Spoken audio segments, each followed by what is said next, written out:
Sir हथियार सालों तक दशकों तक ये हमें सिर्फ साईफाई फिल्मों में ही देखने को मिलते थे, है ना? लेकिन अब ये सिर्फ कल्पना नहीं है बल्कि एक हकीकत बन चुके हैं। सवाल ये उठता है तो कि क्या लेजर हथियार अब भी साईफाई है? मतलब क्या ये अभी भी भविष्य की कोई टेक्नोलॉजी है या फिर आज के जंग के मैदानों में इसका इस्तेमाल सच में हो रहा है? जवाब बिल्कुल है नहीं। ये अब कोई कोरी कल्पना नहीं रही। देखिए, अमेरिकी नौसेना का जो हेलियोस सिस्टम है, वैसे हथियार असली जंगी जहाज़ों पर लगाए जा रहे हैं। और हाँ, ये पूरी तरह से काम भी कर रहे हैं। तो आज हम 5 हिस्सों में इस पूरे मामले को समझेंगे। सबसे पहले देखेंगे कि कैसे साईफाई हकीकत में बदली। फिर बात करेंगे कि आज के नए खतरे क्या हैं जिनके लिए इनकी जरूरत पड़ रही है। तीसरा, लेजर को प्रकाश की गति वाला समाधान क्यों कहा जा रहा है।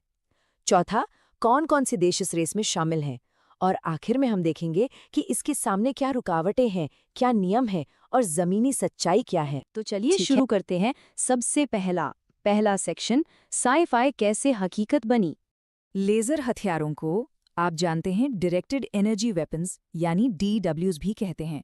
इनका फंडा बहुत सीधा है।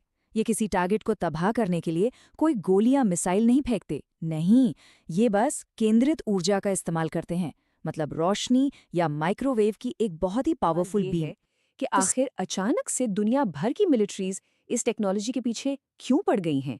इसमें इतनी दिलचस्पी क्यों? खैर, इसका जवाब छिपा है आज के बैटलफील्ड पर मौजूद नए तरह के खतरों में। देखिए, आज की सच्चाई बदल गई है। अब मिलिट्री बेस या जंगी जहाज़ों के लिए बड़ा खतरा कोई महंगा फाइटर जेट नहीं है।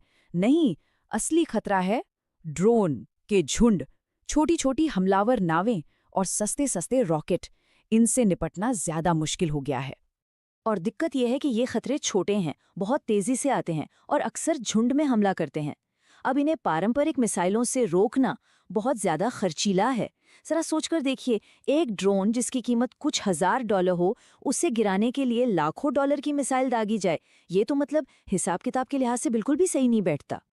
और बस यहीं पर लेजर हथियार एक गेम चेंजर की तरह सामने आते हैं, क्योंकि इनका काम करने का तरीका पारंपरिक हथियारों से बिल्कुल बिल्कुल अलग है।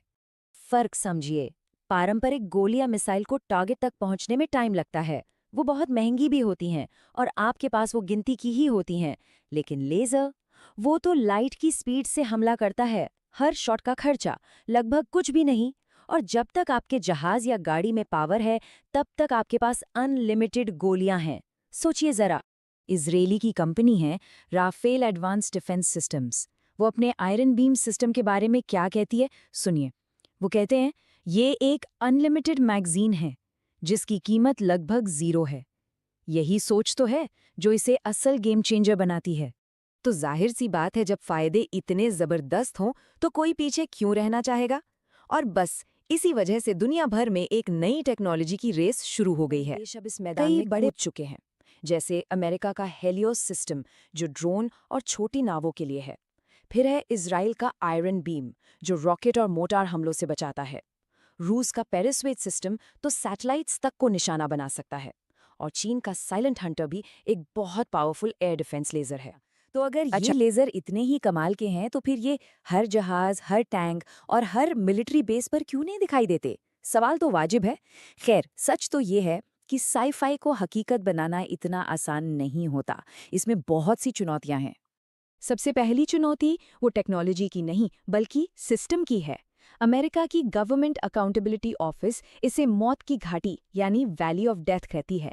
ये वो खाई है जो एक प्रोटोटाइप बनाने और उसे असल में खरीदकर सेना में शामिल करने के बीच होती है। कई अच्छी टेक्नोलॉजी इसी खाई में खो जाती हैं। इसके बाद आती हैं फिजिक्स की असली चुनौतियां, जैसे खराब मौसम।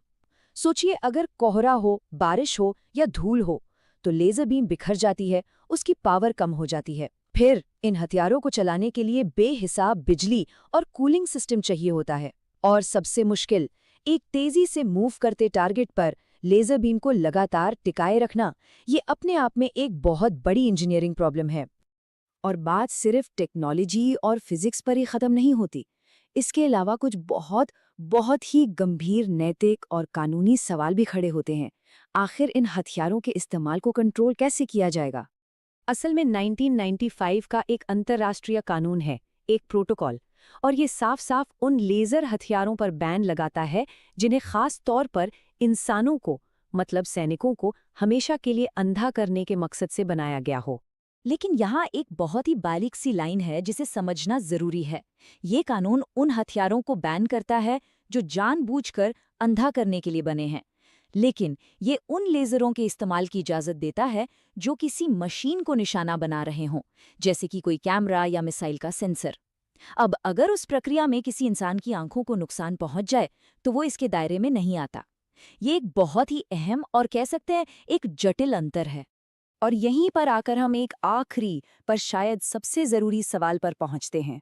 ये टेक्नोलॉजी तो प्रकाश की गति से आगे बढ़ रही है, पर क्या हमारे नियम, हमारी नैतिकता और जंग के कानून, क्या वो इसकी रफ्तार के साथ चल पाएंगे? ये एक ऐसा सवाल है जिसका जवाब शायद हमें आने वाला वक्त ही देगा।